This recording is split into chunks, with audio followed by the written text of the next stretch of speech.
Hey, Facebook, this is Andre. I just want to say thank you so much for the wonderful session that we had this morning.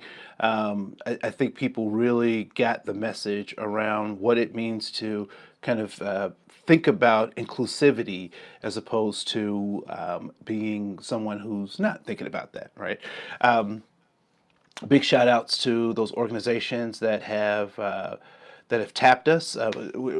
It's really funny. So the silver lining in many of these tragedies, oftentimes, is that this is an opportunity for people to communicate. So.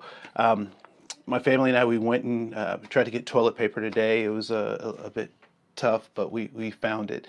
I will say that it's interesting the brands people choose to get and not to get in a case of an emergency kind of thing. So the cheaper toilet paper was gone, and the more expensive stuff was still around. So very interesting. The other thing I wanted to say is, lots of people are talking about how things are overhyped or it's really not as bad as it seems. And unfortunately, that may in fact be true. Simultaneously, what we also know is that the truth oftentimes has very little to do with human behavior. And so people really are acting as if this is real. And if you're not acting as if this is real, you will be kind of left out in terms of not really recognizing the gravity that other people think about um, as you go about your day. Be kind. um, and also, wash those hands, right? So we know that that is a problem. So I have lots of relatives in Ohio, and Ohio has declared pretty early a state of emergency, and what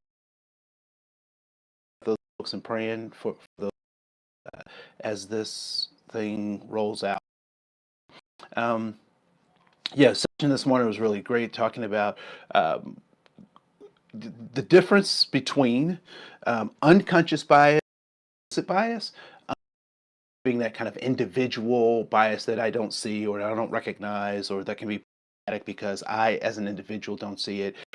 Implicit bias really is how individual bias accumulates with individual to create systemic bias, right? So implicit bias is that piece that's in systems, so job applications or job process things is that implicit bias lives once it's kind of like this virus thing, grows and but more problem with conscious.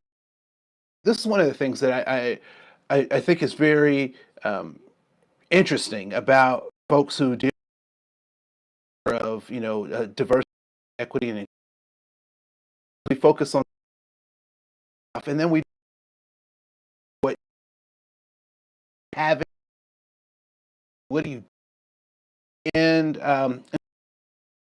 think people to think about is cognitive control. And so, although I may have unconscious bias or I may participate in organizations that have implemented the implicit, I want to offer you that we need cognitive taking control here, your blind spot principle, right? So, do a car have blind spot that it is that I am responsible for not cognitive control. So, when we think about things that are that may be in our blind spots, our responsibility is to take cognitive control of those things. And so, yeah, I would say recognize what unconscious bias is, recognize that it becomes systemic and it can be a part of, implicit practices. And the ultimate way to undo that is to the things that you know that you don't. But once again, I just want to say thank you so much for joining the conference, uh, the live stream. I really look forward to next Saturday. We'll try it again, and I hope you're there. So let's keep talking.